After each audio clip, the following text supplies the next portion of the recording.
260ഓളം different species animals ഉള്ള ഒരു wild life park. കുട്ടികൾക്കും മുതിർന്നവർക്കും ഒരേപോലെ ഇഷ്ടപ്പെടുന്ന ഒരു സ്ഥലം. Welcome to God's World wild life park and garden. 160 ഏക്കറിൽ ലാൻഡ്സ്കേപ്പിൽ വിശാലമായി കിടക്കുന്ന ഓക്സ്ഫോർഡ് ഷെയറിലെ ഒരു വൈൽഡ് ലൈഫ് പാർക്കിലാണ് ഞങ്ങൾ വിസിറ്റ് ചെയ്യാൻ പോയത്. ഇതിനകത്തൊരു കൊച്ചു റെയിൽവേ സ്റ്റേഷനൊക്കെ ഉണ്ട്. അപ്പോൾ അതിന് പ്രത്യേകം നമ്മൾ ടിക്കറ്റ് എടുക്കണം. അപ്പം ഞങ്ങൾ ആ ട്രെയിനിൽ കയറാനായിട്ട് വെയിറ്റ് ചെയ്യുന്നതാണ് ഈ കാണുന്ന കാഴ്ച.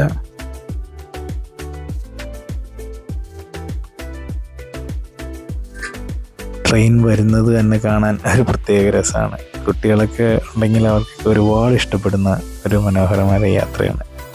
മിക്കവാറും ഏരിയകൾ ചുറ്റി കറങ്ങി തിരിച്ച് ഇതേ സ്റ്റേഷനിൽ തന്നെ എത്തും.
നമ്മൾ ട്രെയിനിലിരുന്ന് ദൂരെ നിന്ന് കാണുന്ന എല്ലാ ആനിമൽസിനെയും പിന്നീട് നമുക്ക് അടുത്ത് പോയിട്ട് കാണുകയും ചെയ്യാം, നടന്നു പോയിട്ട്.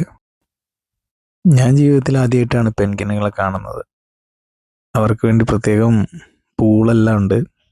അതിലിങ്ങനെ നീന്തി കളിക്കുന്നത് കാണാൻ നല്ല രസമാണ്.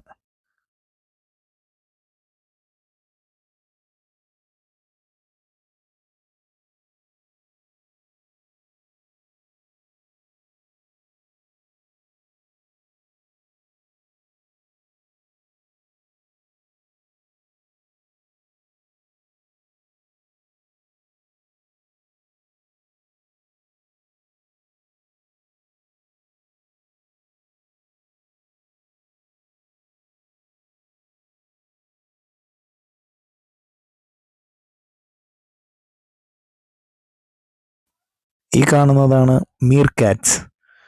സാധാരണയായിട്ട് മരുഭൂമികളിലും ഗ്രാസ് ലാൻഡ്സ് ഓഫ് സൗത്ത് ആഫ്രിക്കയിലൊക്കെ കാണുന്ന ഒരു പ്രത്യേക ജീവജാലം. വളരെ സോഷ്യലായിട്ട് ഒരുപാട് കൂട്ടമായിട്ട് 3 മുതൽ 25ഓളം മെമ്പേഴ്സ് ഒരുമിച്ച് താമസിക്കുന്ന ഒരു ജീവജാലമാണ് ഇവ.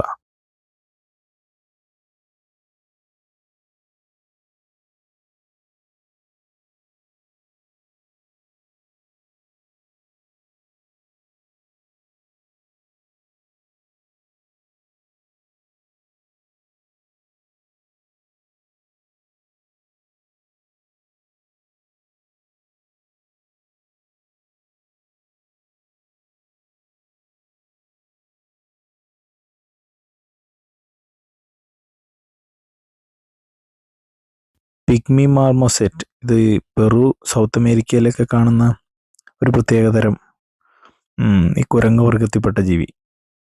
വളരെ ചെറുതാണ്.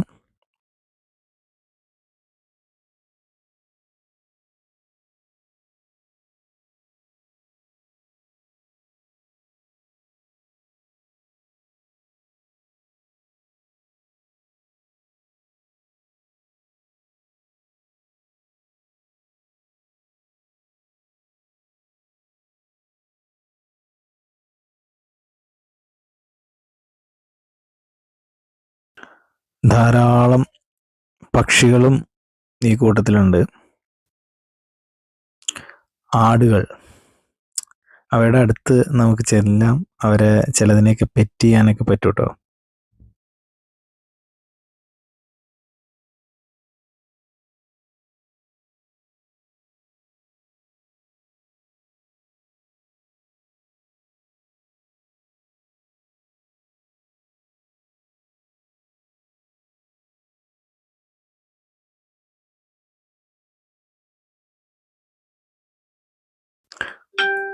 ഇത്തരം പന്നികളെ ഇതിനു മുമ്പ് കണ്ടിട്ടുണ്ടോ?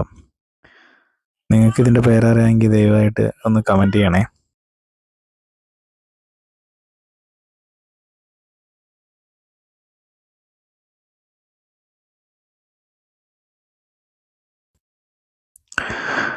ഞങ്ങൾ കുറച്ച് ഫോട്ടോസൊക്കെ ഈ മരത്തിൻ്റെ ഫ്രണ്ടിലായിട്ട് നിന്നെടുത്തു. നല്ല രസമുള്ളൊരു സ്ഥലമായതുകൊണ്ട് നല്ല ഫോട്ടോസൊക്കെ കിട്ടി.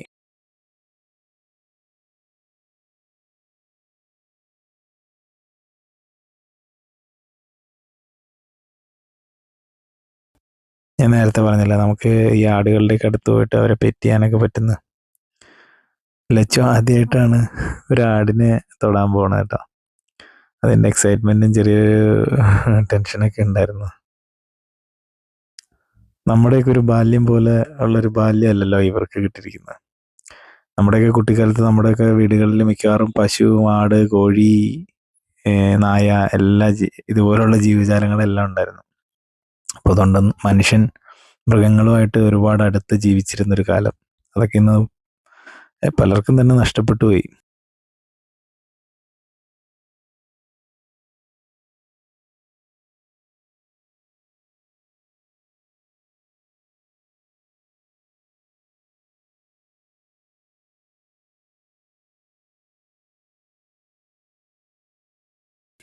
അങ്ങനെ ആടുകളെയൊക്കെ കണ്ടു കഴിഞ്ഞ് ഞങ്ങൾ നേരെ സേബ്ര, അവിടെ അടുത്ത് നമുക്ക് ചെല്ലാൻ പറ്റില്ല. പിന്നെ ഞങ്ങൾ ചെന്നപ്പോഴത്തേനും ഈ പുറത്ത് കെട്ടിരുന്ന ജിറാഫിനെല്ലാം അവരുടെ ഷെൽട്ടറിലേക്ക് കയറ്റിയിരുന്നു. ഏകദേശം നല്ല ഉയരത്തിലുള്ള ഒരു ഷെൽട്ടറിനകത്താണ് ഇവരെ കെട്ടിയിടുന്നത്. കെട്ടിയിട്ട് കഴിഞ്ഞ് കഴിഞ്ഞാൽ നമുക്ക് അതിൻ്റെ മേളിൽ സ്റ്റെയറിൽ കയറി ചെന്ന് അവയുടെ തൊട്ടടുത്ത് ചെല്ലാൻ പറ്റും. അതായത് അവരുടെ തല വരുന്ന ഭാഗത്ത് നമുക്ക് നിന്ന് കാഴ്ചകൾ കാണാൻ പറ്റും. വളരെ ക്ലോസ് റേഞ്ചിൽ ആഹാരം കഴിക്കുന്നതും തൊടാനൊരു കാരണവശാലും സമ്മതിക്കില്ല. അവരെ പച്ചില കമ്പൊക്കെ കൊണ്ട് കൊടുത്ത്, ഒരാളിതാ വരുന്നു, ഒരു കമ്പൊക്കെ കൊണ്ട് അവിടെ കെട്ടിയിടും.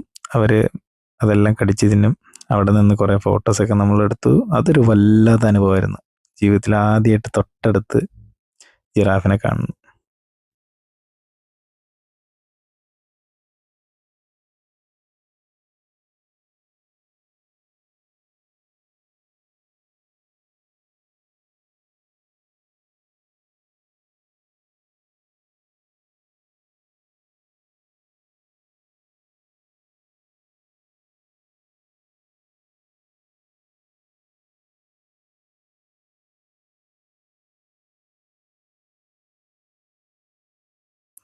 ഈ കാണുന്നത് ഒരു പുള്ളിപ്പുലിയാണ്.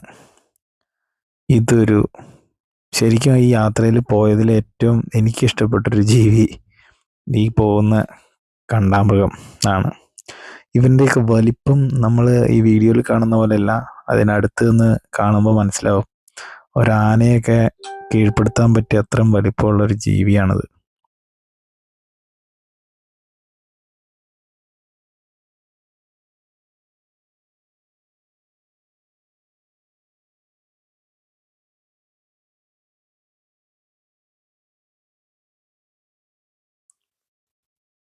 ഒട്ടകങ്ങൾ എന്നും എൻ്റെ വീക്ക്നെസ് ആണെന്ന് നമ്മുടെ സലീമേട്ടൻ പറയണ പോലെ അത് നിൽക്കണം ഒട്ടകം. പക്ഷെ അവ നിൽക്കുന്നത് അവർക്ക് പറ്റിയൊരു ആംബിയൻസിലാണെന്ന് എനിക്ക് തോന്നിയില്ല. കാരണം കുറച്ച് വെള്ളം കെട്ടിക്കിടപ്പുണ്ടായിരുന്നു. അവർ ശരിക്കും മരുഭൂമിയിലൊക്കെ ജീവിക്കേണ്ട ഒരു ജീവിയല്ലേ. ഒരു ആമച്ചേട്ടൻ അവിടെ ഇരിപ്പുണ്ട്.